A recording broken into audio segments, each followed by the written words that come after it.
Well, good morning, everybody.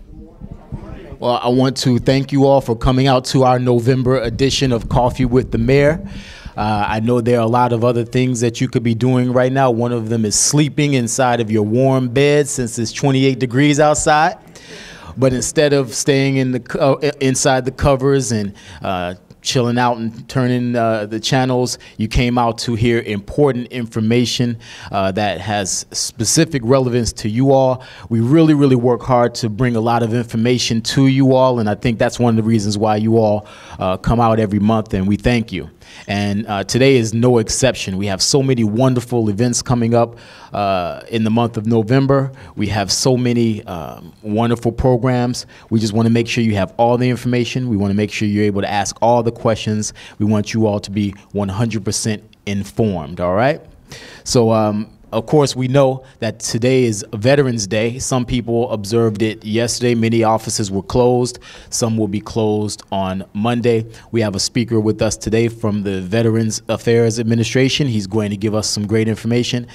And of course, we have someone from the Cook County Recorder of Deeds office. He's no stranger to the village of Dalton. Mario Reed, he is our #1 draw whenever we have a program and a video that we play, because there's so much important information that they give out regarding your house and your deeds and your property and things of that nature.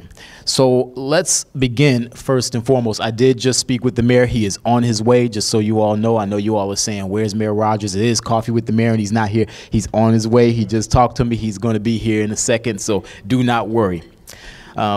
So let's go ahead and real quickly and give you all a couple of quick announcements about some upcoming events. We're going to mention these more than once, but you have some flyers in there. The turkey giveaway is coming up on November 18th, which is next Saturday. Next Saturday at 14731 South Drexel. You do not want to miss the turkey giveaway. Giving away 1,000 turkeys in Dalton is equivalent to giving away like 300,000 turkeys in Chicago or something like that in one time. I mean, that's a lot of people getting turkeys. That's a lot of people getting turkeys. So we want to make sure you all are there. If you all remember last year, it was bitterly cold. There was a lot going on, but you all stood in line, and our wonderful departmental heads and mayor staff went ahead and made sure you all moved through the line quickly and got the turkeys. We're going to do the same thing again this year. November 20th is the upcoming board meeting, and November 21st, the senior Thanksgiving meeting. By a quick show of senior Thanksgiving dinner, by a quick show of hands, how many of you are already registered, have already called in and via RSVP'd? Okay. If any of you are here and haven't done so, we want you to call in and register your name, put your name down. You can also see Miss Elizabeth Scott, the mayor's chief of staff. She's over here always to get your information. You can call in, you can email us, whatever, but we want to make sure you all are there. Of course, the Thanksgiving senior dinner is one of the highlights of the holiday season here in the village of Dalton. And also we have the annual tree lighting ceremony, so do not forget the annual tree lighting ceremony, which is coming up on the 25th of November as well. So all of these things, you have flyers in your possession. If you don't, quickly, I'd like to have Miss Elizabeth Scott come up and talk really quickly, or, well, not so quickly, about the coat drive. We're having a coat drive here for the elementary children of the village of Dalton, and it's days like today when it's 27 and 28, you know, outside. You know, some people are actually, now some of the teenagers I know, they go outside the house and they don't want to wear a coat. They be like, oh, I'm going to be okay. But there are some that don't have coats, and we're doing something about it here in the village of Dalton, and we're going to need your help. Please receive Miss Elizabeth Scott. Good morning. Good morning. I just wanted to announce, you know, we still have some children here in the village of Dalton. It is about 20 some degrees today. There are kids here in the neighborhood that still don't have coats. So with Kabod House, we are partnering with them to do a coat drive. It's going to take place now up until the first week of December. If you have a few coats after December, of course, we'll take them. But we have 2 convenient drop-off locations, and that's at Village Hall, 14122 Chicago Road. We're going to have a large red donation box outside starting on Monday. And also it's there right now at the Fire Department, 14022 South Park Avenue. So please, if you can, they should be new, gently worn. If they are used, if you could please just have them dry clean, we would appreciate it. And this is going to go, we're going to divide this up between the kids, the elementary school kids, among the schools here in Dalton. So please help us out to help the children in the community. Thank you. Absolutely. Now, of course, we want slightly used, new or lightly used. We don't want you bringing, the holy, bunch of holes and, tattered coats. We want to give someone something that they can really, really use throughout the winter months. And so that's very important to us. We're going to be, I think we're going to get a lot of coats. We already have a lot of people who have already been calling us. I think it's really important. It's something that we can do to assist, and we're always trying to serve. So we're ready, of course. We've been joined by Mayor Rogers, Mayor Riley Rogers. He's the reason why we're all here today. Give him a round of applause. And as you all know, over the past month and a half, we've been really, really diligently striving to raise money for the American Cancer Society. We've done it for the last few years at the request of Mayor Rogers. We've really, really wanted to get involved and get ahead of it and join the fight to, have research done. The money that we raise, there's so much money that needs to be raised. So what we do really is kind of symbolic, but what we're doing together, it does make a difference. And it helps to publicize, people who are suffering with cancer, or publicize the fight. It also helps to give support to those who are suffering from the many different forms of cancer. And so we have with us today Allison Volks, who is the leader, the great leader of making strides against breast cancer here in the Midwest region for the American Cancer Society. And she is the one who actually pushed us to take it to another level by getting us involved in Real Men Wear Pink. Mayor Rogers was one of 25 other individuals from across the, the Illinois area, Southern Illinois and the Chicagoland area, who had a goal to raise money for the American Cancer Society. And so you all were here with us last month. You saw the checks coming in, and many of you all wrote checks, and some gave money and bought T-shirts and supported. And we thank you. And we want to let you know that as a result of your efforts and all of our combined efforts, we raised a grand total of $3,335 for the American Cancer Society. So we smashed our previous record and the goal, and next year we're going to try to do even more. And so I'd like to call Ms. Volks here. She has a bunch of appointments. She's one of these ladies. She doesn't just get active when it's October. She's doing this all year round, and she has something that she has to go to, but she's with us, and we have some words that we want to hear from her. So please receive Ms. Volks. Good morning, everyone. Just want to say thank you to Mayor Rogers for taking his commitment so seriously. A year ago, we started Real Men Wear Pink because men are affected by breast cancer as well. Not just as caregivers, mostly as caregivers, but also men are diagnosed with breast cancer. 2,600 men each year are expected to get breast cancer, and there's so many, even in just the Chicagoland. But many of you are affected by cancer and understand how critical it is. It's ugly, and it affects people in many different ways. And each year we set a goal for a certain amount of money that we need to raise to be able to offer free services and resources to people just in the Chicago area. And we work really hard engaging people like Mayor Rogers to help us so that at the end of the year, we are able to provide services to everyone that we plan to. You know that in your own personal budgets, if you set a budget and if that budget goes short, then something doesn't get paid. And so it's the same way with American Cancer Society. We do research, we offer needed services, resources, everything, and they're all completely free for cancer patients and their families. And it's done through work like this, through asking concerned people to raise funds and to create awareness. So just want to say thank you to Mayor Rogers for huge effort. I think last year, what you guys raised last year? About $2,100. So he super exceeded his goal, and in the greater Chicagoland area was one of the top 4 leaders raising money. So that's huge. And that it puts the city of Dalton, doesn't need to be put on the map because you're already on the map, but it puts the city of Dalton and just brings some light throughout the greater Illinois area. So just big accomplishment. So thank you very much. Good morning, everyone. When we started to participate in raising money for the American Cancer Society, we saw that there was a big need in research and support for those members that had cancer or suffered through cancer and their family members. Come on up. Okay. So we decided to get involved with Real Men Wear Pink, and we were one of 25 members that that actually participated. So out of the 25 members, we came in 4th. We were leading there for a while, but we got surpassed in the stretch. But I'm happy today to present this check for $3,335 to the American Cancer Society.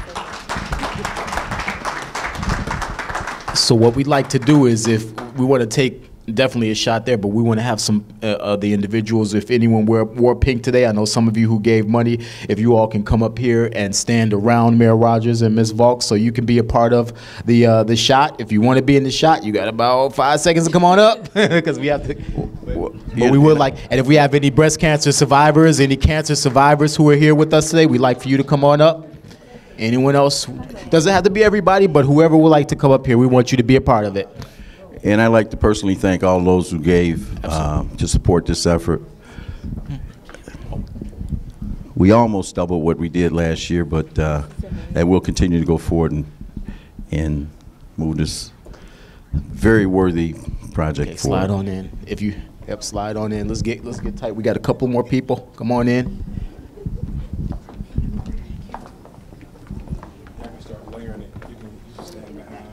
Okay. You want to move up?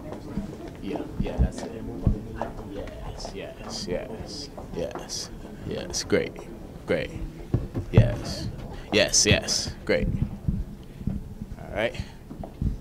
Look at Mr. Steve, please. This is a total photo op. It's total. Just bear with us. Thank you. Take this up. Everybody look this way. Keep smiling.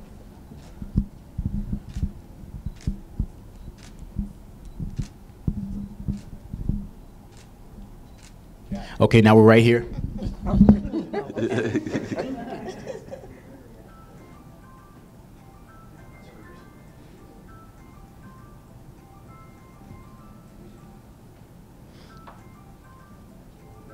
Anytime, Asha.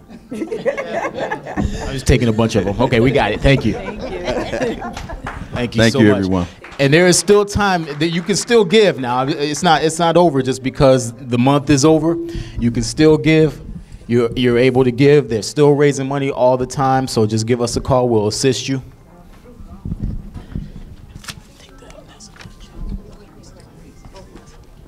All right. Okay, thank you. All right. Have to apologize to the mayor. I wasn't supposed to reveal the amount. The big reveal was supposed to be like this real dramatic thing, and I was just so excited that I couldn't contain myself, and I just so I'm still learning some of the things I need to do. Sorry about that. So, okay. I want to talk about a couple of events that happened recently since we last met. Again, we just talked about the October 21st Real Men Wear Pink March. So we have a little presentation, if you all could direct your attention to the screen.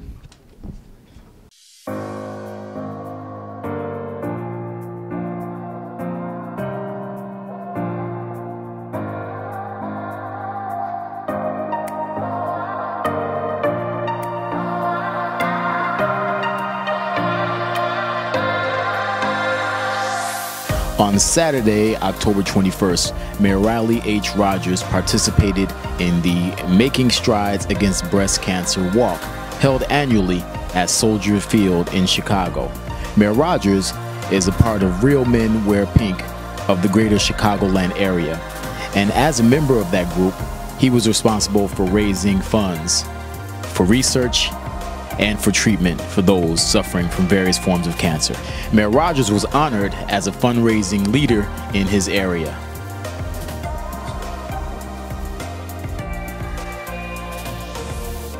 ABC7 Chicago's Roz Varon, an 11-year breast cancer survivor, was the host and MC for this year's Making Strides Against Breast Cancer March.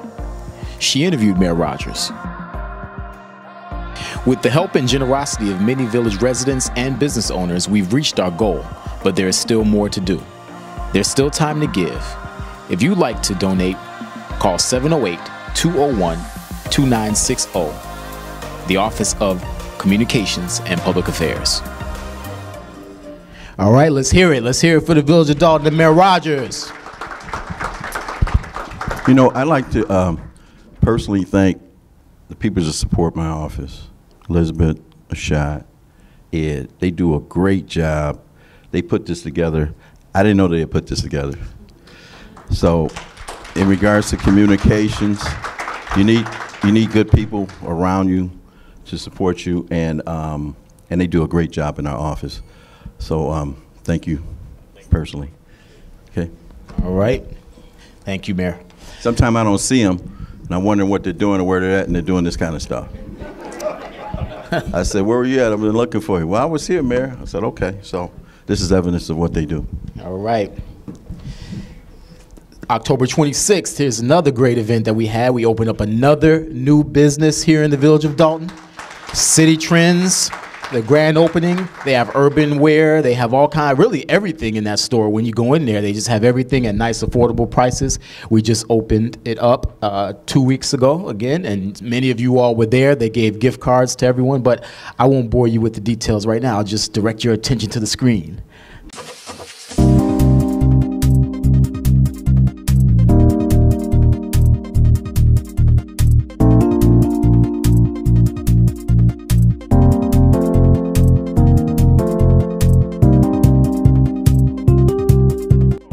Good morning, everyone.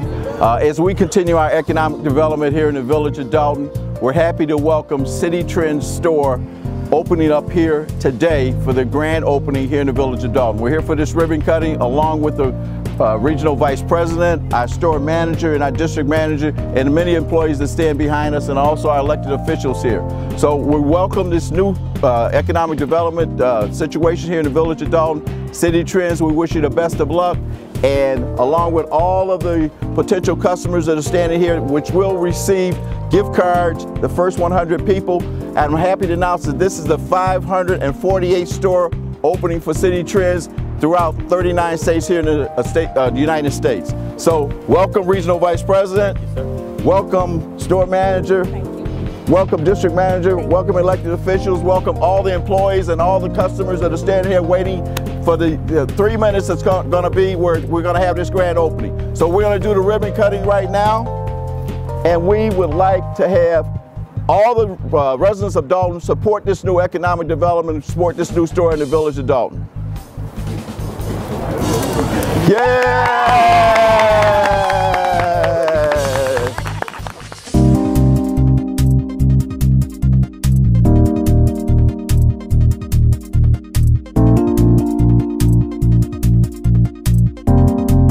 So tell us a little bit about what type of store this is and what type of selection you have for those who are watching us here in Dalton to find out whether they should come down and participate in this grand opening. Okay, first of all, they should most definitely come down and participate in the grand opening. City Trends is a store that has something for everybody, from the little baby to the adult. We carry stuff for the house, you know, stuff for your car. So it's actually like a one-stop shopping. So we would really appreciate if everybody in the community would come out and shop with us. Okay, so you're the first one to come out of City Trends. You got your gift card and came in. What do you think about having a store right here in the area? Great. I don't got to go all the way to remotes. Yeah, so it's it's good. walking distance of your house. Right down the street. Absolutely. I'm so happy that City Trends is coming to Dalton and opening up. I hope it's a success. I've even bought stock of it. Anyway, support your local Dalton stores, and thank you so much. God bless you.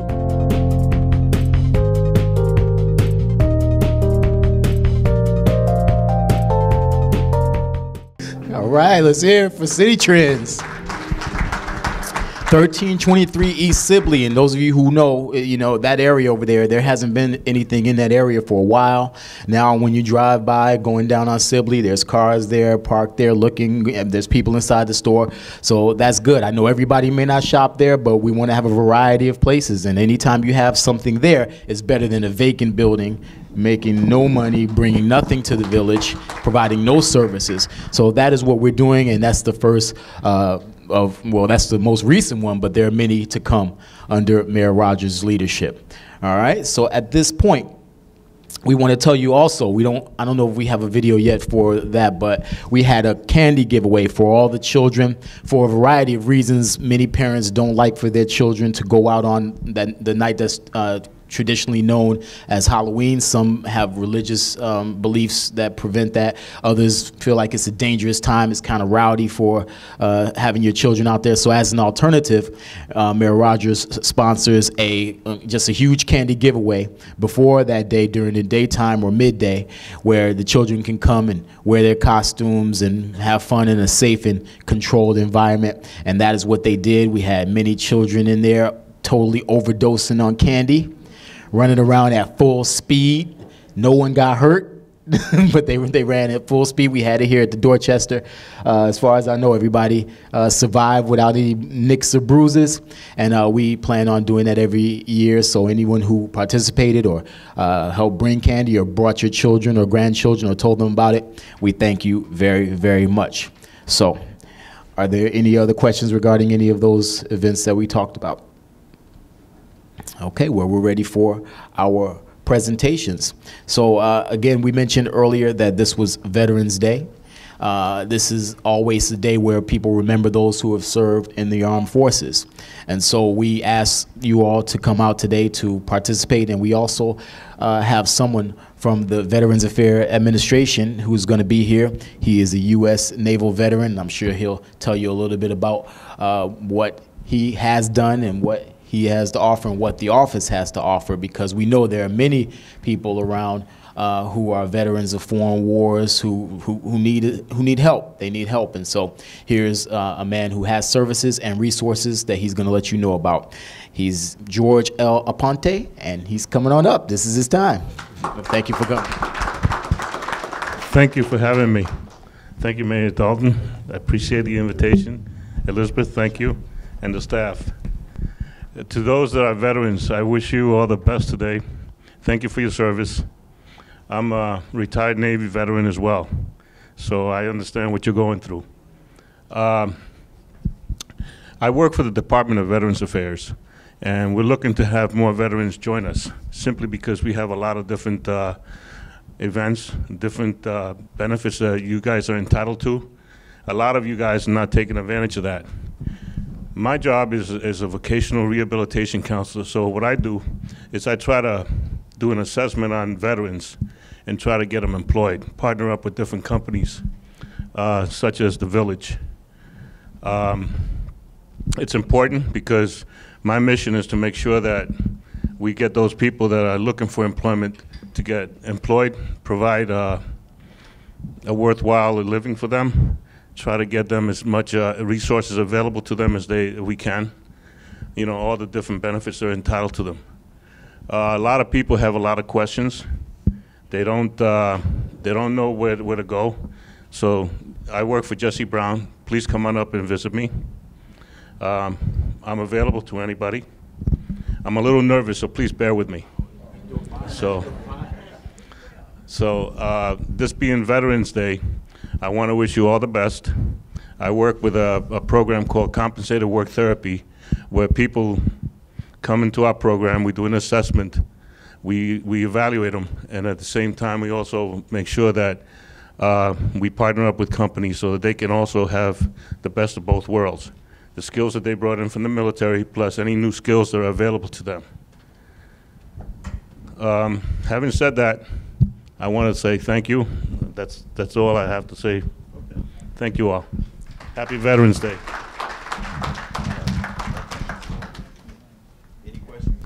Any questions? Okay, I want to say, I just heard yesterday on the radio that the United States was averaging about 12% of unemployment for veterans. And now there's been a bunch of corporations that came on board to make it a priority to hire veterans, and it's down to 2% unemployment for veterans right now. Thank you. Go ahead, George. If you guys want to contact me, my phone number is 312-569-5461. That's my direct line. If I'm not there at the office, because I also get busy, just leave me a message and I will return the call within 24 hours. Thank you all. I think we've got our oldest veteran in the room right now for Dalton, and that's Wayne Adams. Where's our veterans at? Hold your hands up if you're a veteran in here with us. If you're a veteran, why don't you come on up so we can go ahead and take a picture with all those who came out today with us. If you're here, take a picture with Mr. Aponte and Mayor Rogers. Come on up. Give them a round of applause. Come on up. Everybody who's a veteran here with us today, if you raised your hand, come on up so we can get a photo and let everybody know that you all were here today, and make sure to give you the respect that is due. Come on over.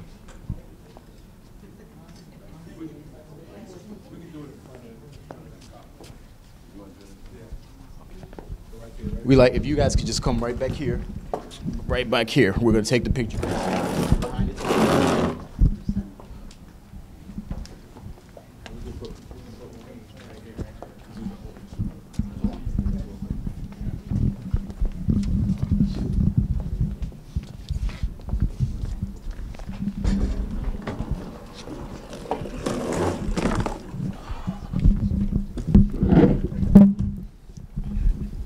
Anyone else?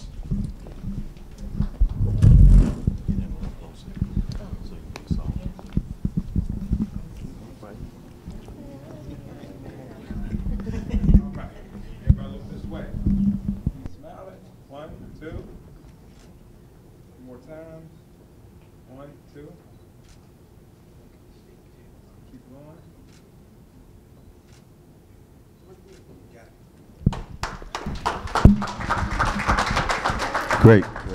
Thanks, George. Thanks.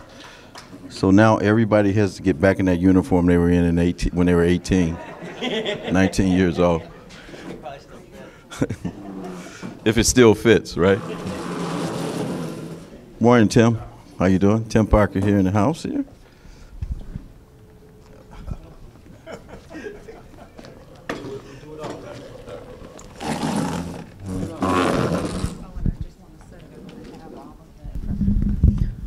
So Mr. Aponte is very humble, but I recently had an experience with my dad who was in Vietnam, and he suffers from severe PTSD, and we've been having issues. He's a Purple Heart recipient and everything, but he was so ashamed from serving in Vietnam that he never applied for his veteran benefits. So we've been going through a lot of back and forth. He's been in and out of the hospital trying to get him benefits to cut down on the costs that his children have all had to, the burden of taking care of him. So I went down to the VA, and I had no idea at all of the resources that are available to veterans. So as a result, we've gotten the ball rolling. We're in the process of getting him his benefits, but they have everything. I mean, they have things from ranging from just taking painting classes, things that are therapeutic, up to home health care, to have nurses come to the home. So they have a lot of different benefits. And on Thanksgiving, at the Thanksgiving dinner, we're going to have Mr. Aponte back, and we're going to have all of the information. He's going to have a table with all of the things that that the VA has to offer, and it's so much. There's books of information. So please come back for the Thanksgiving dinner. We're going to have him there, and we're going to have a lot of information and pamphlets and information to give to you. Thank you. And we're also planning on doing something of a production. We're going to be touring pretty soon, taking a tour down there. You all may have seen on Channel 499 that we have Shop Dalton. We also show videos of some of the things that we do.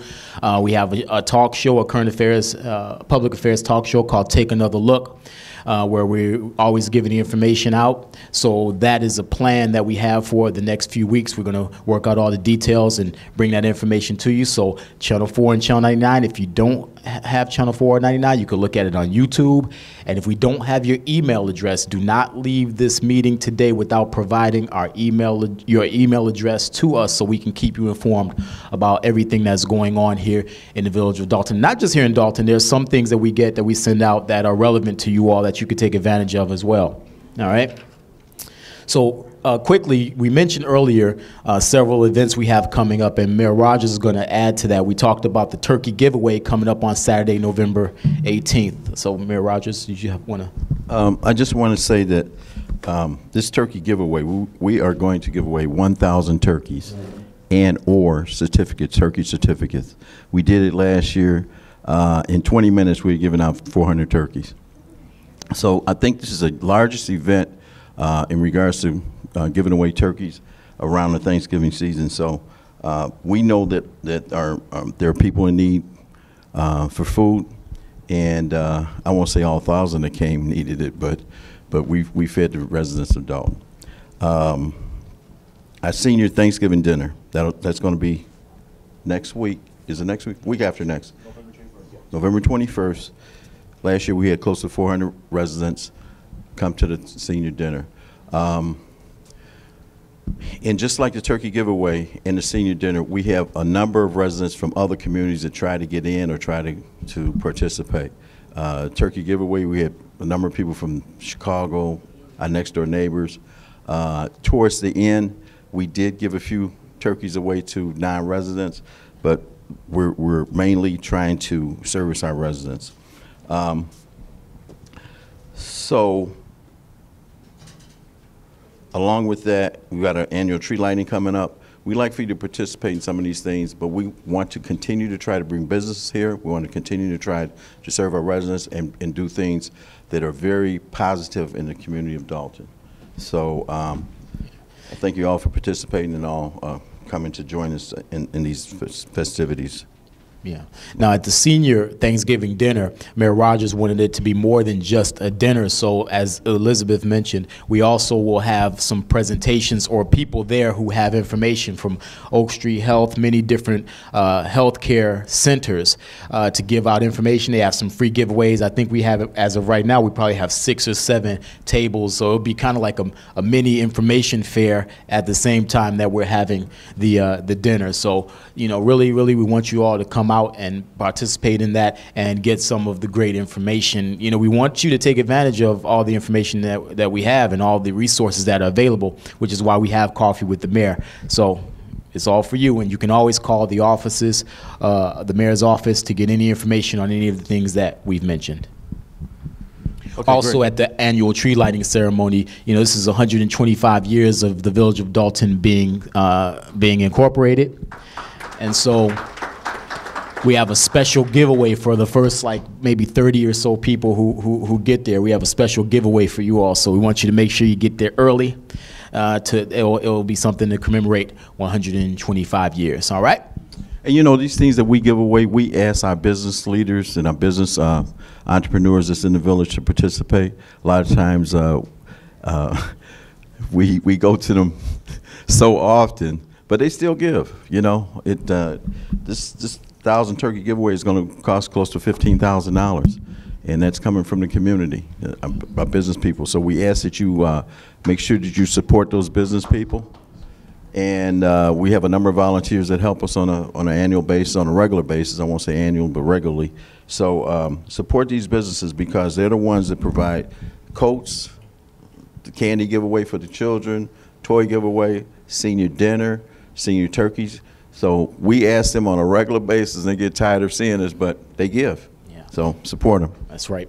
And they continue because you all go in there and shop there because of the mayor's emphasis on local businesses as well. That's the important thing. Before we go to our next presentation, I want to shout out the officials that we have in the house here today. Here, see, he does it all. Not only is he the superintendent of public works, but he's doubling today as our bartender, our coffee, our barista. He's our barista today. Mr. Matt Stacy is on deck with us today. Behind the camera, behind the lens, making all the magic happen, our media director, Edward Steve. And of course, I mentioned her several times already. She has everything in there. She's the special agent of the mayor's secret force that makes everything happen. Elizabeth Scott, chief of staff. And Elizabeth takes a lot of heat in that office. She takes a lot of heat in that office. When residents feel that they don't get the services from other departments and things like that, they come to the mayor's office, and Elizabeth is our diffuser. She diffuses the situation and actually goes out to a lot of those, I won't say a lot, but some of the complaints that come in, go out and physically handle them and get the job done. She does a great job in the office.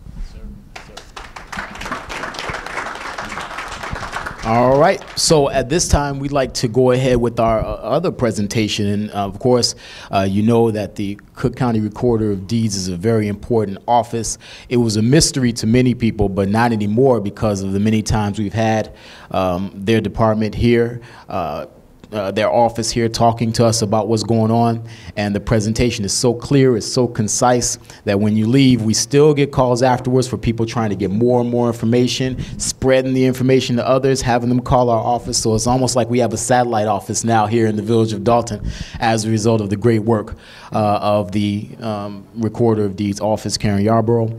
And we want to welcome, he's not a stranger to us, Attorney Mario Reed, who is the Public Information Officer for the office. And as you can see here, they even brought this, because we told them, we said we want to make sure everybody can see the information, so they brought what was required. This is one of those things they usually have in the park when they show movies, but the best for the best. And so we want to welcome Attorney Mario Reed. Give him a round of applause.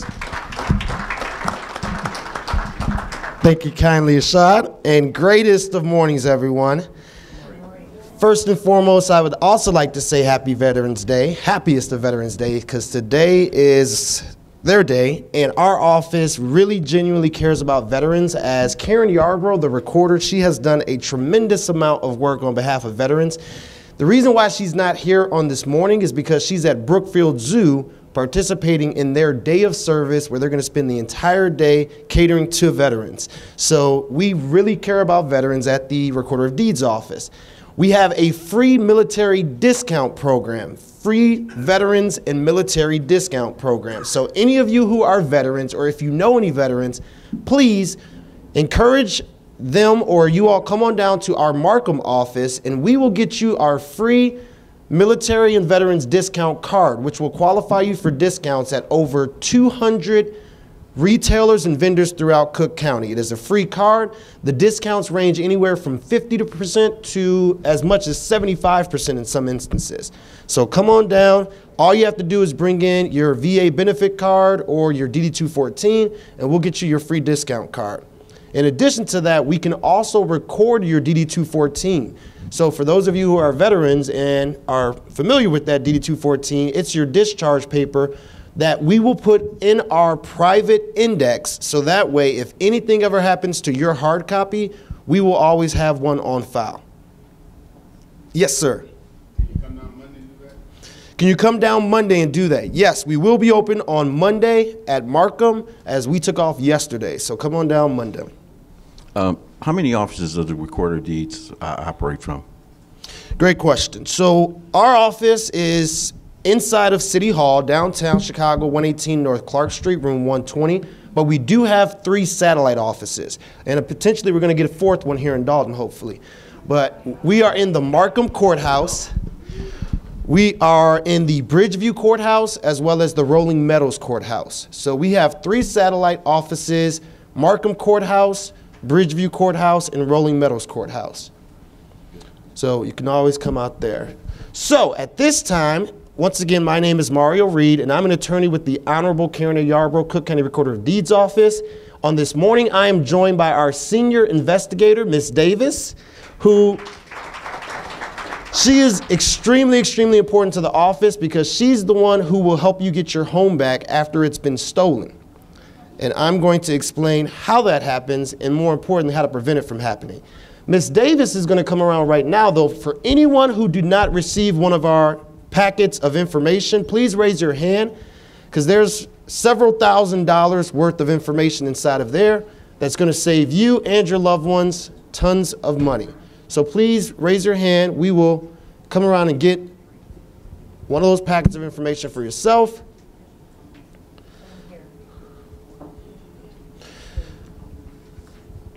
And while she's doing that, I do also want to point out that for anyone who has any questions, I received 2 requests before I got started of things to talk about.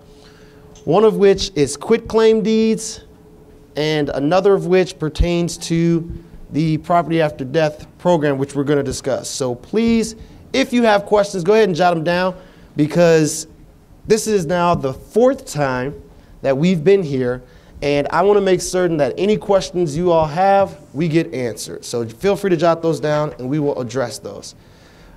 So everyone now has a set of materials, so we're going to go ahead and get started.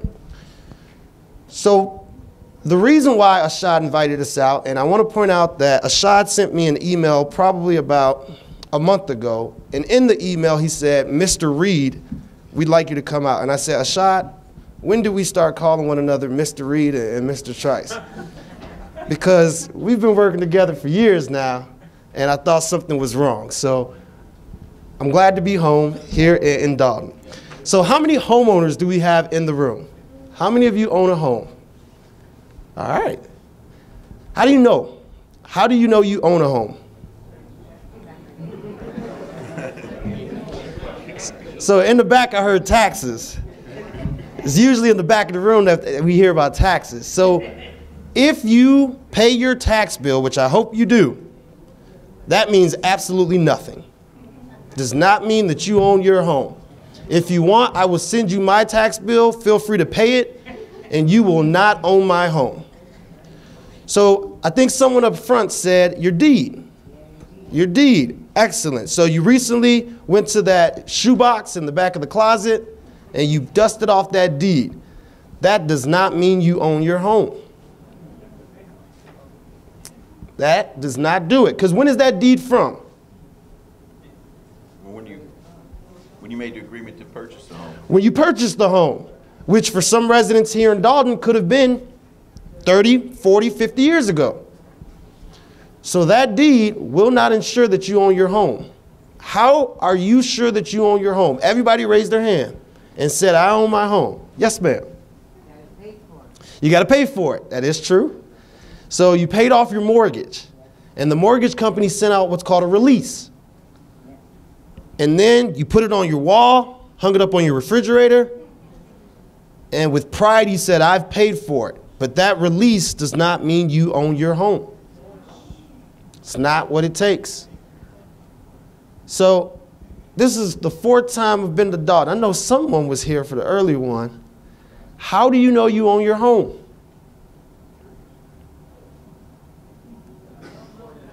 We call you. We call me. There you go. So that'll work. That'll work. That is one way to know. But more importantly, because I don't want everyone calling me, because I got some other things I got to do, you're going to go to our website. And you're going to go to cookrecorder.com, and you're going to put in your 14-digit PIN. Does everyone know where to find that 14-digit PIN? Okay, on your tax bill, right? The tax bill that has nothing to do with Karen Yarbrough and the Recorder of Deeds. So if you hate your tax bill, it's not because of Karen Yarbrough. Joseph Barrios, Maria Pappas, not Karen Yarbrough. So the reason why I asked that question is because it is very easy for someone to steal a home. Here in the state of Illinois, we have what's called an open recording system, which means anybody can record anything against any property at any time. And that's what property fraud is. It is the fraudulent and/or illegal recording of any document against your property. That could include a quitclaim deed, which says that out of the goodness of your heart, you decided to give your home to somebody else. They just forgot to tell you about it. Up until they break into your home and they change your locks.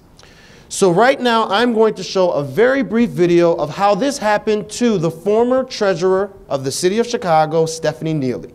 And you'll see how easy it is, and most importantly, we're going to teach you how to ensure that doesn't happen to you.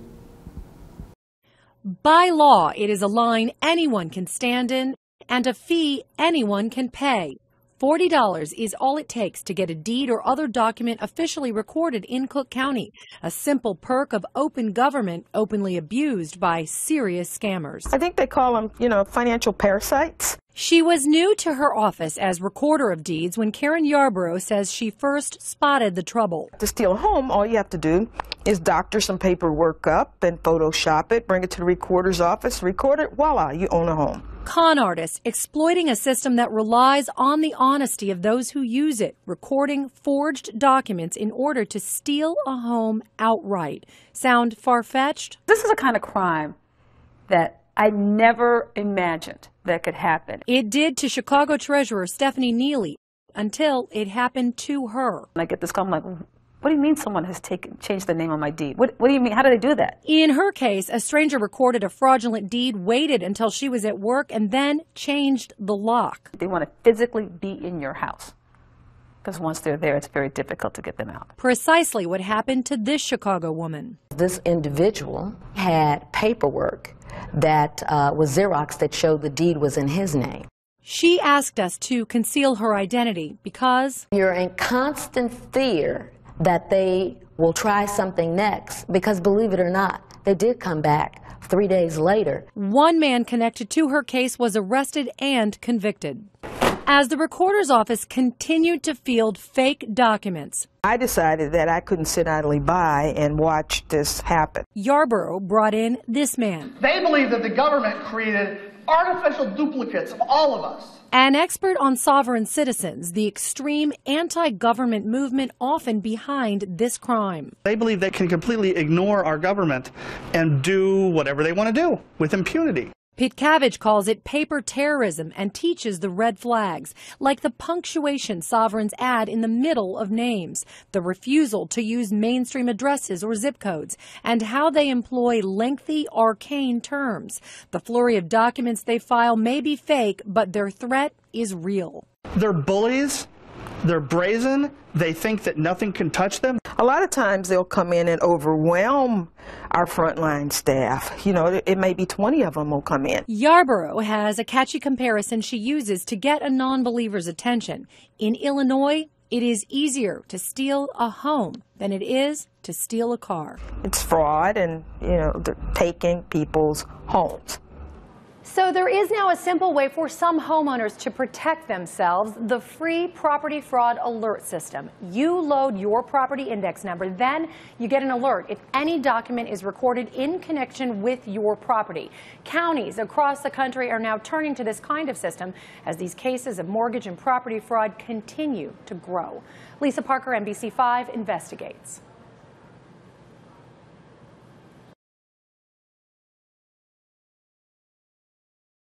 So that is property fraud in a nutshell. That's how it is that it works. And most importantly, it's happening at a rate of 1 home per week in Cook County. So approximately 1 home per week is stolen, or it is what's called, the chain of title is clouded in Cook County. And the reason why is because it's so easy. Simply pay $50 and you steal someone's home. Who wouldn't want to steal a home for $50? All right, that was a trick to try and catch you and see if you all are the fraudsters. So we're going to make sure that this doesn't happen to your home. So the only way that you can be sure that your home has not already been stolen is you have to visit our website. You're going to go to cookrecorder.com, and then you're going to click on the magnifying glass in the left-hand column. And these instructions are inside of your materials on that white bookmark. So if you have, thank you, Ken. You can pull out this white bookmark and it says how to check your deed. And all of the instructions that I'm going through right now are listed on this bookmark. So don't worry about taking notes unless you really want to. So you're going to click on the magnifying glass that's in that left-hand column that says Search Public Records. And then it is going to bring up a screen that's going to ask for your 14-digit PIN. Enter in that 14-digit PIN, and then it is going to bring up the most important thing that each and every person here needs to go home and check today. Don't wait. Don't put it off. Go home and check it today. And that is what's called your chain of title. The chain of title is the most important thing for your home. This is the only way that you can be sure that someone has not already stolen your home. What you're going to be looking for is the most recently recorded deed. And if everyone, for those in the back, I apologize, but it's at the bottom of the screen. In this case, it's the trustee's deed. Yours might not say trustee's deed. It might say quitclaim deed. It might say warranty deed. It might say judicial deed. It doesn't matter which type of deed. It simply is going to be the most recently recorded deed. And then you want to look at the column that says first grantee, because that's the only way that you can be sure that you still own your home. If someone else's name is there that you don't know, that means they've already stolen your home. And there's an individual by the name of Ralph Schrader who has stolen numerous homes, 2 of which are here in Dalton. So please go home right away, type in your 14-digit PIN, and make sure your home, your name is in that column that says first grantee. You might notice that this one says my name. And I'm not worried about any of you stealing my home because I've signed up for the free fraud alert. So if you were thinking about it, not today. Not today, guys. Now let's say you get home and you find out that your name isn't there. Or you see that there's a mortgage that belongs to your neighbor. Or you see that there's a lien by a contractor who did a terrible job on your home and then decided to charge you a lien. You're going to give a call to our fraud unit.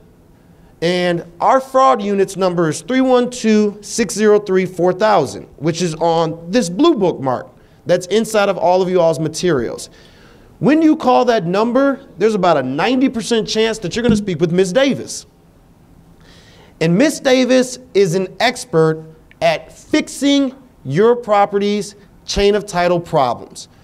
If it's a case where your neighbor had their mortgage recorded against your property, she can help. If it's a case where a contractor recorded a lien against your property and he shouldn't have, she can help with that. Are there any questions about the chain of title? Beautiful. So there are 3 ways that you can ensure that this does not happen to you. And the first way is that everyone should have gotten a free fraud alert application inside of your materials. It's the one that says free property fraud alert registration right at the top. All you have to do is fill that form out, put down your name, put down your address. Don't worry about your 14-digit PIN because we can look that up.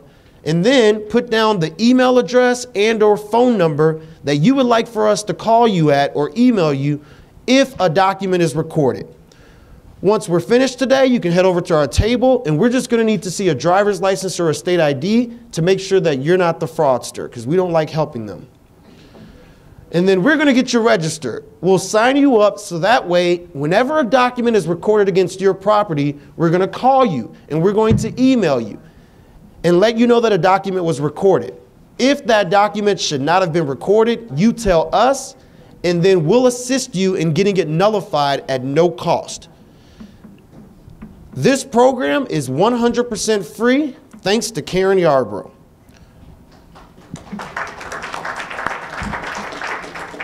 So please sign up. If you've already signed up once, you don't have to sign up again. It stays forever. So once you've registered once, you're always signed up. Now, in the event that someone's not here to sign up with the piece of paper, you can recommend that they go to our website of cookrecorder.com. They're just going to need to enter in their name, their address, as well as their 14-digit PIN, and then that will register them to be notified anytime that a document is recorded. And then the third way that you can sign up is by giving us a call. Monday through Friday, 9 to 5. Give us a call and we'll register you right over the phone. You will have to have your 14-digit PIN in order for us to be able to register you. So this is how you can help ensure that your home is not stolen. I want to reiterate, we're only going to protect you moving forward. If someone has already recorded something against your property, we are not going to check for that. That's why you have to go home and check for yourself. If something's there that shouldn't be there, give us a call. We'll assist you in letting you know what needs to be done next. Are there any questions about signing up for our free fraud alert? Yes, sir. What happens when you sell your house and you still have the fraud alert on there? So that's a great question. You've got a couple options. The first option is that you can just disregard the phone calls and the emails because you sold it and you don't really care. The second option is that you can go to our website, click on the Forms tab, and there's a fraud alert cancellation form that you can fill out, and then we'll get it canceled for you. Now, we will need to see a driver's license or a state ID because sometimes the fraudsters will actually try and cancel the fraud alert for you because they've stolen your house and they don't want you knowing that they stole the house. So we have to verify who actually is canceling the alert. That's what I was going at. Great question. Real tricky, real tricky. So any questions about fraud? No? Beautiful. If you come up, yes, Mayor Rogers. When they go to your website initially and they want to check the history of the deed, yes, is there a fee for that? Great question. So 99% of everything that happens with our office, there is no fee for. Okay. We give a lot of free stuff away. Okay. So when you go to the website, there's no cost whatsoever. The only time that there is a cost is if you want to download a document. Okay. And what does that cost? $4. Okay. Now, we may have some seniors or some residents that don't have access to a computer or website. At that point, can they call your office and find out information? How do they properly identify themselves, and how do you know that you're giving them the person the right information, or the right person information? So 312-603-4000, give us a call, and we will happily go through any property's chain of title with whomever calls.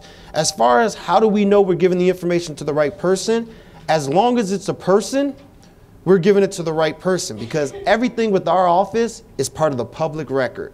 Okay. And that's why it's so important you sign up, because anyone has access to this information. Okay. Anyone can go to our website, anyone can call us and get any land record information, because it's all available to the public. So if they come to your office or any one of your satellite offices, they can get that information? That is correct. Okay. All right, good.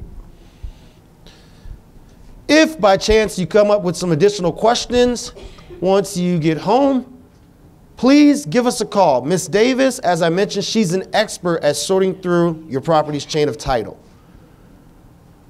Now, one of the last things I want to talk about with property fraud is that some of you may have seen signs about contract for deed. And this is the individual who I was mentioning who has stole over 100 homes throughout Cook County. Several of which are on the south side of Chicago, south suburbs, and they look a lot of times like this. Really distressed properties that he's selling to individuals for $30,000, but he stole them. He does not own them. If by chance you see a sign in your community that looks like this, please give our office a call so that we can add that to the list. We are meeting with the state's attorneys, the supervisor for the Financial Crimes Unit, this upcoming Wednesday to discuss getting him off the streets and finally putting him in jail for hopefully 2 to 7 years. So if you see signs that are talking about rent to own, homes for sale, contract deed, any of those type of scenarios, please do not call the sign, because more than likely they're fishing for your information and they're attempting to get over on you. Give us a call. We'll be able to let you know if it's a legitimate process. 9 out of 10 times it's not, but we will be able to assist you, and it's all free. Call us, it's free. So now we're going to talk about how to ensure that you can save thousands of dollars by avoiding your home going into probate court. So we already took a look at how many homeowners in the room. How many of you have a will? Raise your hand if you have a will. Okay. 12 people. How many of you have a trust? Who has a trust? Wow, it's the same amount. That's pretty impressive. You all are in great company. You're like the godfather of soul, James Brown. Kudos to you.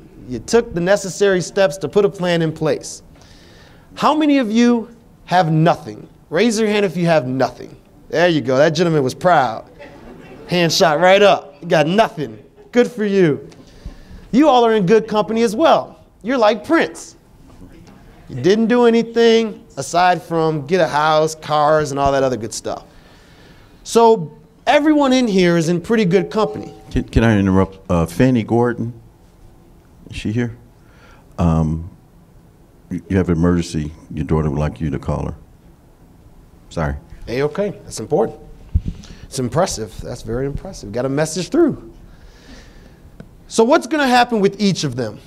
For those of you who said you have nothing, but you own a home, what's going to happen to your home once you pass away?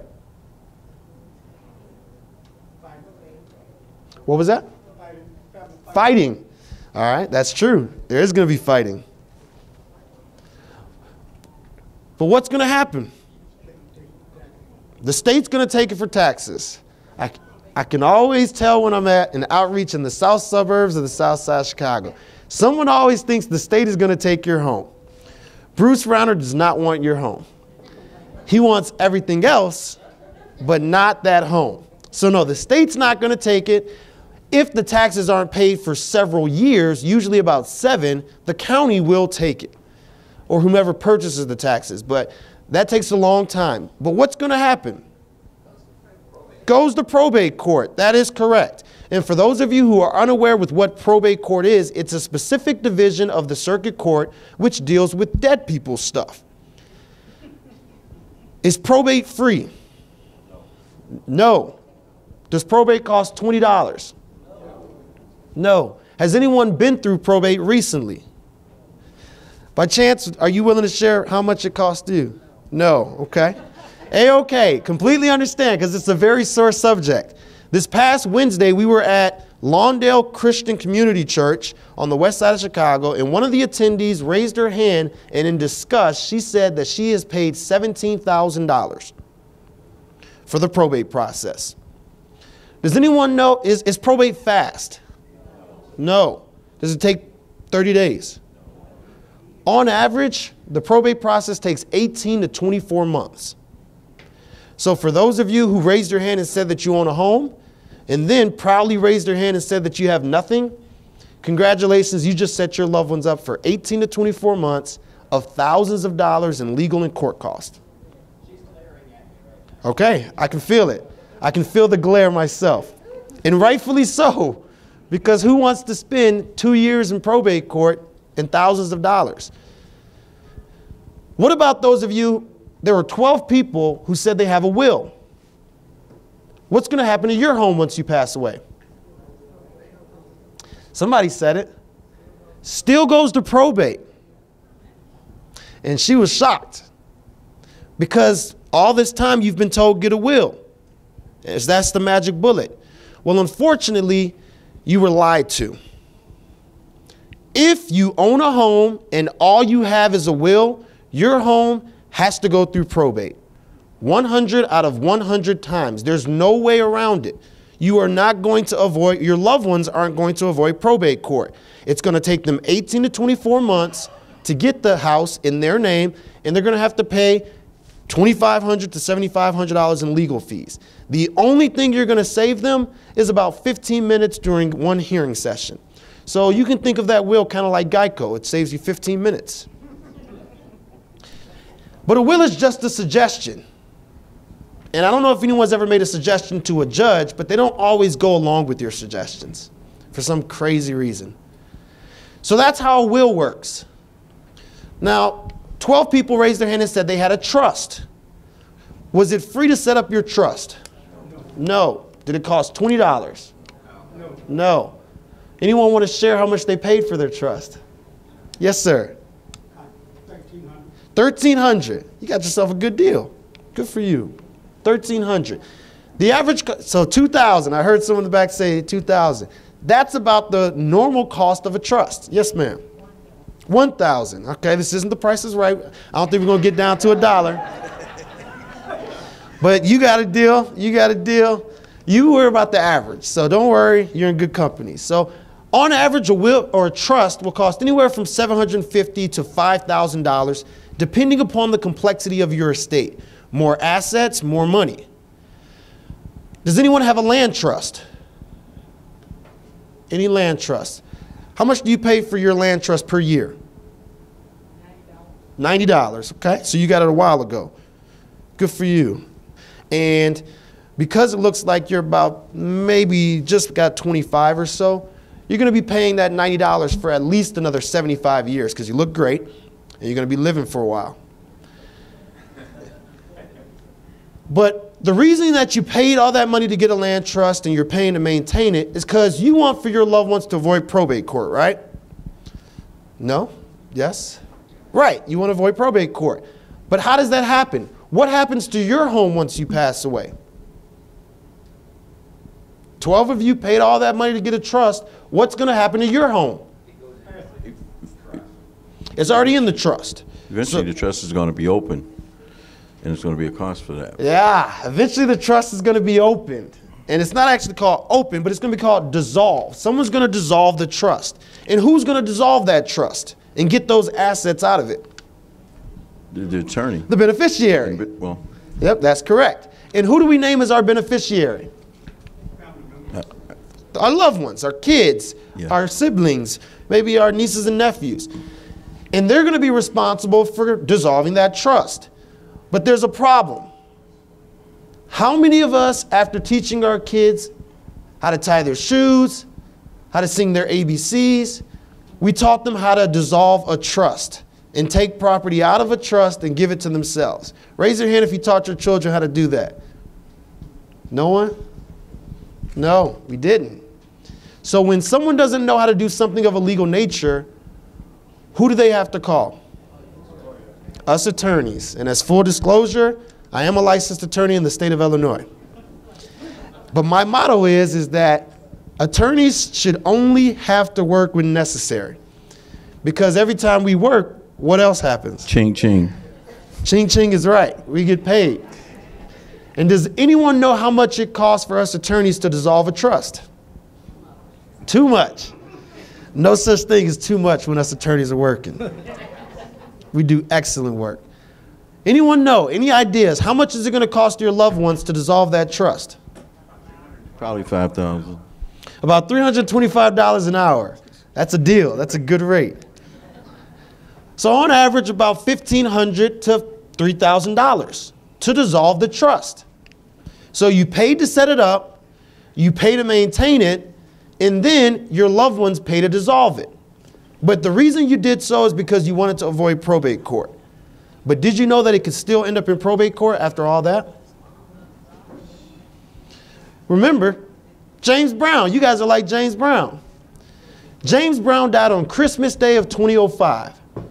Does anyone know how long it took his loved ones to get the over $20 million worth of assets out of his trust? How long did it take? Till last year. Till last year. So not yet. They're still fighting. Coming up on the 12-year anniversary. You want to talk about 12 years a slave? There you go. Because his loved ones are paying thousands, hundreds of thousands of dollars in legal fees. And that's because a trust can always be contested.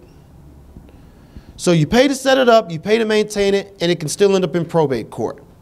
But thankfully for all of you here, I'm going to teach you how to avoid all of that. And you're going to be able to transfer your house, your car, and your bank account directly to your loved ones without a will, without a trust, no legal fees, no court cost, and just by using the simple forms that are in your kit for free. So we're going to skip through a lot because sometimes I talk about tenancy types, but we're going to give you the truncated version. Mario, I just want to, I'm going to have to leave. I got a couple of funerals to go to for some of the residents, two residents that passed away here in the Dalton. But I just wanted to mention two things. In regards to the will, sometimes you put people in your will, and it could be an ex-wife or ex-husband, and you forget to take them out. And then you pass away, and then your loved ones or your children are fighting that ex to trying to get control of whatever your property that you really wanted to leave to them. Same thing with the trust.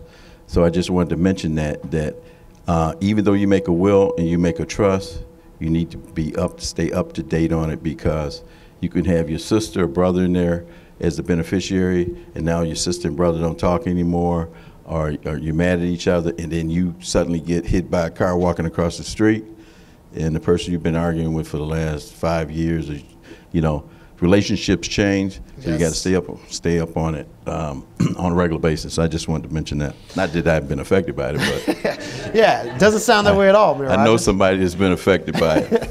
Inside of everyone's materials, there should be 3 pieces of paper that looks very similar to this. So thanks to Karen Yarborough, our Cook County Recorder of Deeds, if you do the following 3 things, you're going to be able to transfer your house, your car, and your bank account directly to your loved ones without a will, without a trust, no legal fees, and no court cost. January 1st, 2012, the Illinois legislature changed the law in the state of Illinois. And they set it up so that all you have to do is fill out one form, and you'll be able to ensure your house goes directly to whomever it is that you want it to go to without having to worry about a will, a trust, or any of those legal fees. The transfer on death instrument is the document that you can fill out, and everyone should have one of those forms inside of your materials. There you go. All you're going to do is put down your information, put down your name, put down your address. You're going to list the date that the deed was recorded, and then you're going to put the legal description. Your legal description is on your deed. It is that long description that starts Lot 19 in Huglet subdivision east of the 3rd principal meridian. You're also going to put the 14-digit PIN, and then you're going to put your address. And then you're going to list the beneficiaries. You can put down 1 beneficiary, you can put down 1,000 beneficiaries. If you cannot come up with the name, Mario Reed works very well. It's very simple, not a whole lot of syllables. You're then going to take the transfer on death instrument to a notary with 2 witnesses present. You do not have to know those witnesses. It is better off that you not know those witnesses. You're then going to have it notarized, and then you're going to take it to Markham Courthouse, room 238.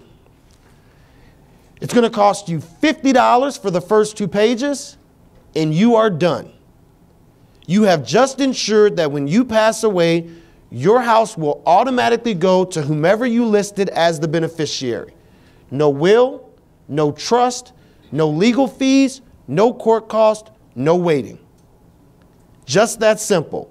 Fill out the form, get it notarized with 2 witnesses, take it to Markham Courthouse, pay a $50 recording cost, and you're done. Just that simple. Are there any questions about the transfer on death instrument? Yes, ma'am. Room number is 238. Yes, ma'am. They say duly recorded deed. Okay, if you have not paid for the home, is there a number somewhere on your mortgage that should be included on here? Great question. The question is, what if you haven't paid off your house? It's looking for the number for the deed, but you haven't paid off your house. That is one of the #1 misconceptions that people have about property. Property doesn't work like a car.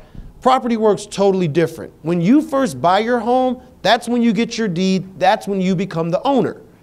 That mortgage is just a lien against the property. And once you finish paying off the mortgage company is going to send what's called a release. But the deed is what you got when you first bought the home. If you don't have it in your closing paperwork, which is where it should be, once you go to our website, you're going to see it show up in the chain of title. So that's where you can get the number and the information from. Great question. Yes, ma'am. Sir, where do you go to get your deed for the house? Where do you go to get the deed to your house? you can go to cookrecorder.com. If you purchased your home after October 1st of 1985, your deed is on our website. If you purchased your home before October 1st of 1985, go to Markham Courthouse, they'll place a request, and then we'll ship it to the Markham Courthouse so you can pick it up from there, because we're going to get it off the microfilm. Yes, ma'am.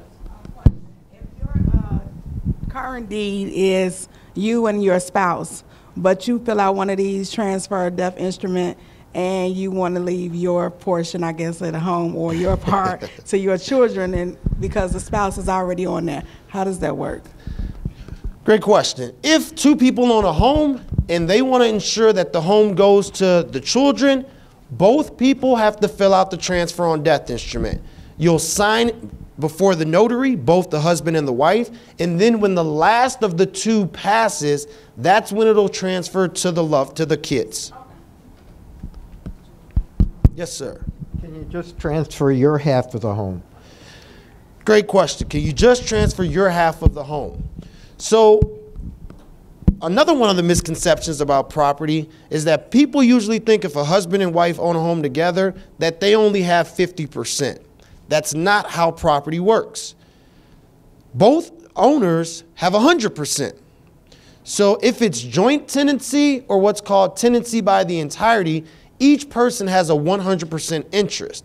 And because that tenancy type includes what's called a right of survivorship, whomever is the last to die, they get to determine what happens to the home. So no, if you own it with a spouse or a loved one, you cannot designate your percentage to go.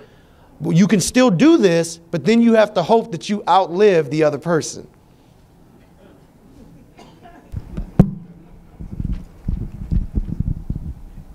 Yes, ma'am. I need to know, for instance, if you have a home, have a bank account, and you become ill and have to go into the nursing home, what happened to your home? Great question. I understood that if that happened, you have to go in long term, you have to give up your home and your bank account to the nursing facility. Is that true? Great question. And that's something that's been coming up a lot more frequently because people are living longer. And in living longer, they have to go places to get that assistance.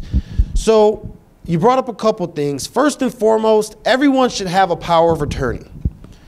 Because if by chance you become incompetent tomorrow, you need to have designated who it is that you want to act on your behalf. So you should execute a power of attorney now. You can go to Staples, you can go to Office Depot, purchase a blank power of attorney, fill it out, get it notarized, and keep it in a safe place. So that way the person can act on your behalf.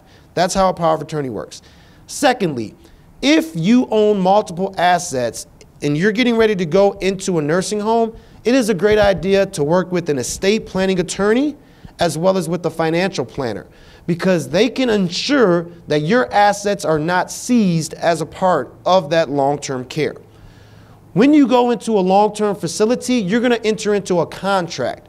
Whatever the terms of that contract are going to dictate what the nursing home can take. That's why you need to have an attorney review the contract to make sure that there's not a clause in there that says that the nursing home can put a lien against your property or acquire your property. So the answer is that it depends on whatever nursing home or contract you enter into, and if you have proper representation, they will ensure that they will not be able to get your asset. That does not apply for Medicare and Medicaid though.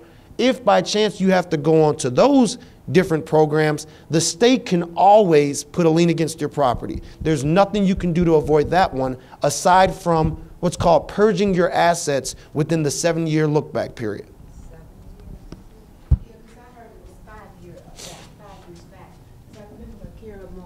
Brahm's mom was in the hospital.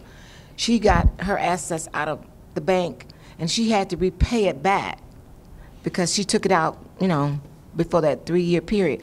Now they said it was 5, but you said now it's 7? 7 years is the look-back period for governmental agencies. A lot of nursing homes are using that 5-year window. Yeah. But when preparing, if you know that you're getting close or thinking about it, consult with an estate planning attorney because there are numerous ways to avoid that.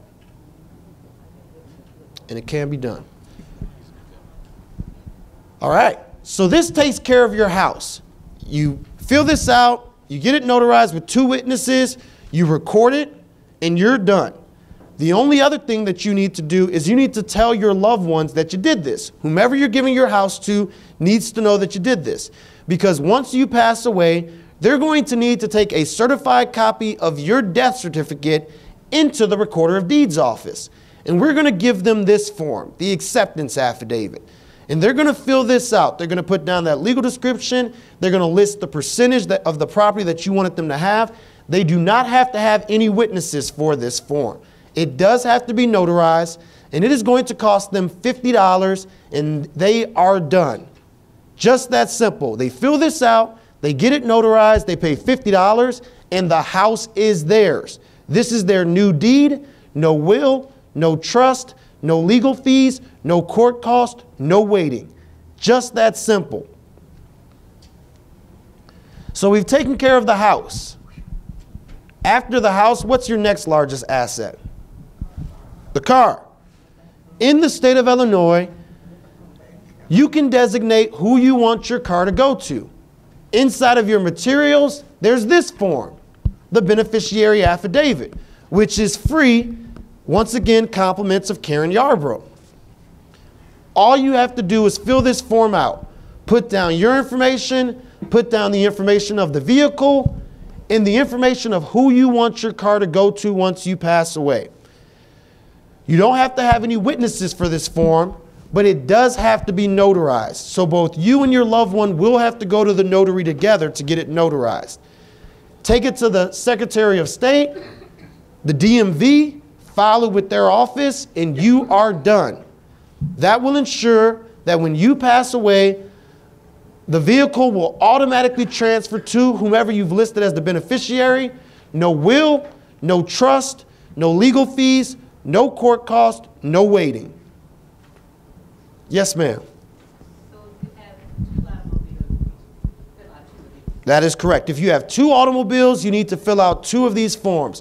1 form per vehicle, and the same applies for the house. 1 transfer on death instrument per PIN. So this takes care of your car. So we've taken care of your house, we've taken care of your car. What's your next largest asset? Bank account. In the state of Illinois, every single financial institution, banks and credit unions are required to offer what is called a payable on death account. How the process works is very simple.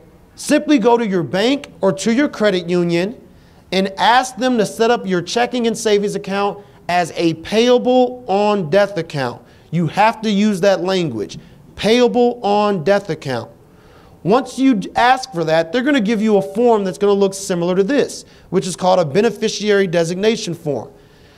Simply put down who you want your money to go to. It gives you usually a space to put down what percentage, and then give it back to the teller and you're done.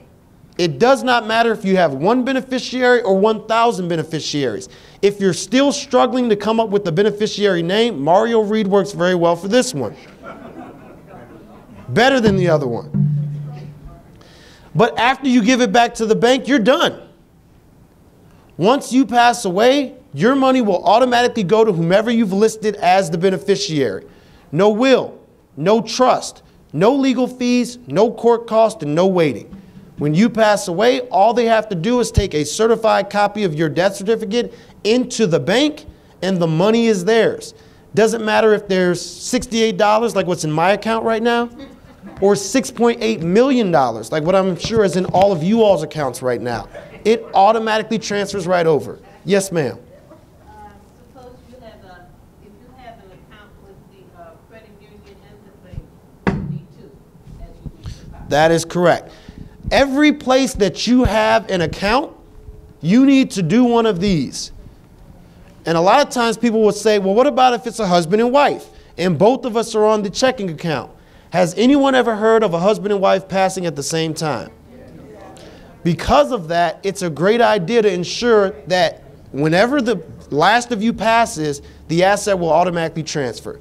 Yes, ma'am. The question is, earlier you talked about having a power of attorney. If you are a power of attorney of someone that is now, I guess, considered incompetent, Can you request one of those payable, or is the power of attorney acceptable if something happens to that person? Great question. So that's a dual part question. So a lot of people have misconceptions about how a power of attorney works. Does a dead person need an attorney? No. When someone dies, the power of attorney ceases to exist. It's severed. So that's the first part of the question. The second part is that if you are someone's power of attorney, typically you will not be able to execute these instruments on their behalf. And the reason why is because the legislature was very leery of people becoming a power of attorney and then giving all of someone's assets to themselves. So because of that, these assets need to be done before someone becomes incompetent. If someone has already become incompetent, you can go through the probate process to essentially request that the judge allow you the authority to execute these instruments and then take care of it. But there is going to be a cost associated with it. Yes, sir. Can you have two powers of attorney? Great question. You can have 200 powers of attorneys. When you fill out a power of attorney, it usually has what's called a succession plan. And that says that if this person that I've appointed as my power of attorney doesn't want to be the power of attorney, dies, or anything else, I then want it to be this person. And then if that person doesn't want it, I then want it to be this person. So most of those blank boilerplate ones will have a succession plan. But you can extend it out however many different people you want. Yes, sir. What if there's a problem with who's going to actually make a decision when you have two powers of attorney? Like if you have a health issue or something like that, then they're going to have to make a decision. Who makes that decision? Do you have to designate that? Yes. So it's a good idea to not have two powers of attorney at the same time. You should only have one power of attorney at any time. The succession plan says that if one person doesn't want to be the power of attorney, it then goes to person B. And then if B doesn't want it, it goes to person C. You should never have multiple powers of attorney because, as you can expect, they probably won't agree.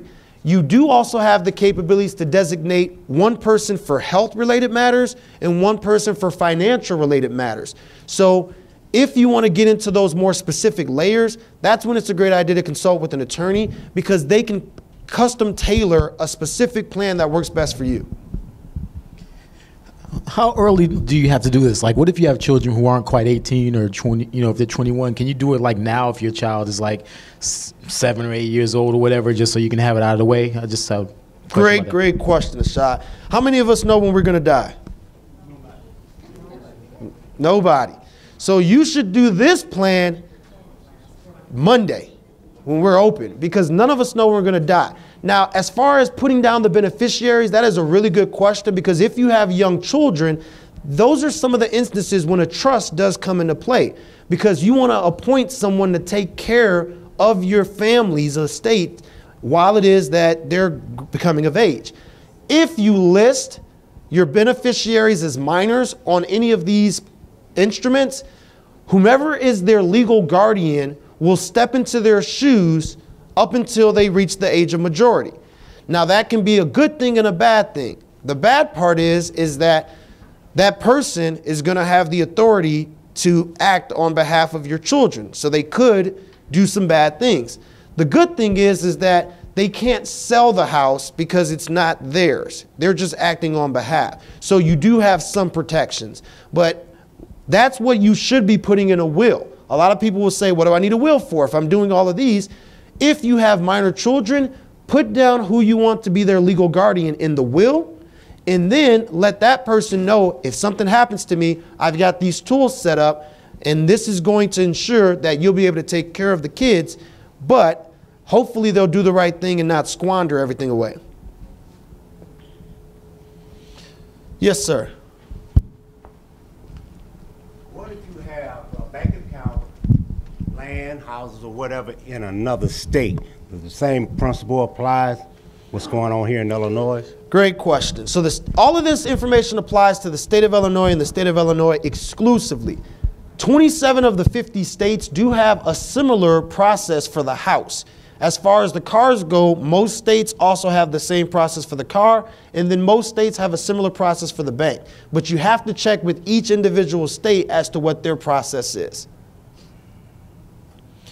All right, so we have now taken care of the house, the car, and the bank account without a will, without a trust, no legal fees, no court cost, and no waiting, thanks to Karen Yarbrough.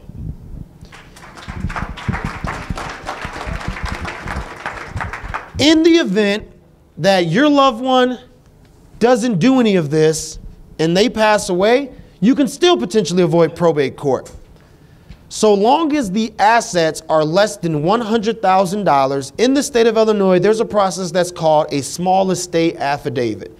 This form is available for free from the clerk of the circuit court, Dorothy Brown's website, as well as Jesse White, the Secretary of State's website. This only applies to personal property. You cannot use this for real estate. This is only personal property. So if grandma passes and she has $80,000 in a bank account, you can still access that money without going through probate. If they pass, the will has to be filed within 30 days if there is a will. In addition to that, they can't open up a probate estate. There can be no liens or judgments, and there can be no disputes. But you can still avoid going to probate by using this small estate affidavit. Secretary of State, Illinois, or I'm sorry, Cook County Clerk of the Circuit Court, Dorothy Brown. And then really quickly, you have to make sure to remember to tell your heirs. Mayor Rogers pointed out that it's a good idea to verify the beneficiaries. Make sure to change them. If you leave an ex-spouse in any of these different tools, they will get the assets. All of the tools that I showed you can be challenged in probate court, but the great part is all your loved ones have to do is show up with the pieces of paper that prove that you left it to them, and the case is over. No attorney's fees, no waiting, no issues. It's also a great idea to consider contingencies. Like we were discussing with the power of attorneys, you can list multiple individuals who are contingency beneficiaries. That way, if your beneficiaries die before you do, it will automatically go to whomever you've left as the contingency. And then the last thing that I'm going to talk about are reverse mortgages. And I'm going to give you the abbreviated version. If you hate everyone, and let me repeat, if you hate every single person on this earth, including Mario Reed, get yourself a reverse mortgage from the Fonz. It's going to be a loan against the equity in your home, potentially at an interest rate of anywhere from 5% to 25%. It's only going to be monthly payouts. And when you pass away, your loved ones are going to have to come up with the entire balance within 90 to 180 days. And if they cannot come up with that entire balance, it's going to be a happy day for the Fonz because the house is going to go to him. The bank will get your home. There's no going back from it. Once you've signed off on a reverse mortgage, it is binding. The only way to undo it is you have to pay back all the money. So once again, if you hate everyone, take out a reverse mortgage, travel all over the world, play shuffleboard on cruise ships, and have yourself a great time. If you love anyone, including Mario Reed, please do not get a reverse mortgage because the house will not go to them unless it doesn't have this encumbrance on there. So, have you all found this workshop to be beneficial? Absolutely. Excellent. So as always, I want to thank our gracious host, Ashad, Mayor Rogers, the great people here at the Village of Dalton. Thank you all for having us out. If by chance you know of another venue, you have a senior club, you have a block club, or just a whole bunch of people who want to know good information. Yeah. How many of us want Mario back for Thanksgiving? Let's hear your applause. November 21st. November 21st. We'll talk. We'll talk about it. What's up? So, yes, there's some questions. I kind of missed that. You said if your assets is under $100,000, what you say about that? Yes. Now I want to know what if it's over $100,000? If it's over $100,000, let's say that grandma passes and she has $101 in a bank account, you all are going to have to hire a probate attorney and go through probate court. It's best to spend it all. No, it's best to tell grandma to set up a payable on death account, and then she can have $10 million in there, and it'll go to whomever she lists as the beneficiary. So make certain to tell your loved ones about this. This information is really most beneficial for your loved ones because this is going to keep you from having to go through probate. But in the event that grandma didn't take care of this, as long as she had less than $100,000 in the bank account, you can still avoid probate. If it's more, you have to go through probate. All right, well, this is a lot of great information that you're getting, and he told you he's an attorney, so you know it's expensive information he's giving you. That is but good. He's here, and he's giving you all this data, and I guarantee you he did not shortchange you at all. He gave you every piece of information that was in there, all the hints and tricks, and I think you should make sure to give him a strong round of applause. Thank you. Thank you, Mario, always for showing up and being here to give us this valuable information. There are probably a lot of people right now who wish they had this type of information that you all just received today. I'm telling you, they will pay. They'll go and pay an attorney some ridiculous amount. $3,000. Yeah, something like that.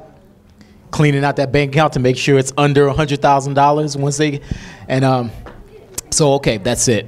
So thank you, Mario. He's going to be here. They'll both be here to answer any questions that you still might have, and we're going to try to get him here some other times. And any information that he has given us, we'll also have in the mayor's office as well. So if you have a packet of information, or if you need more, or if anybody wants to get this data, they can give us a call or come to the mayor's office. We'll give them the information. All right. So we're almost wrapping up. We just had to, Ms. Young, if you could just come forth. Ms. Young is going to be with us as a featured guest next month at the December Coffee with the Mayor. As you know, sometimes in previous years, we didn't have a Coffee with the Mayor in December, but we have so much information, we figured we didn't want you to wait. We want to make sure to get the information out to you. So please receive her, as she's going to give us a little commercial about what she's going to tell us next week, next month. Happy Saturday, everyone. Like he said, my name is Velveeta Young, and I've been a resident of Dalton for 20 years, raised my kids here. Next month, I'll be here talking about identity theft. A lot of people think identity theft is just financial, where somebody gets a hold of your checking account, savings account, debit card, credit card. It is so much more. If you aren't aware, in the month of October, Equifax, because in the United States we only have 3 branches that hold all of our information, was breached not once, not twice, but 3 times in the month of October. That is going to affect 44% of Americans. That would be us. And so next month I'll be here talking about the 7 deadly sins of identity theft and what you as American consumers should be on the lookout for. You have to know that the more information you have, the better you can protect yourself. Before the attorney Mario spoke about leaving our assets. You want to make sure you have assets to leave. Thank you. That is serious. There are so many people, because of the technology that he spoke about. Identity theft is a thing right now. People are getting their bank accounts cleaned out. They're getting credit cards opened up in their names. And really, it's a lot of pressure on you afterwards to prove that it wasn't you. So you're going to, we invite you to be here at Coffee with the Mayor in December.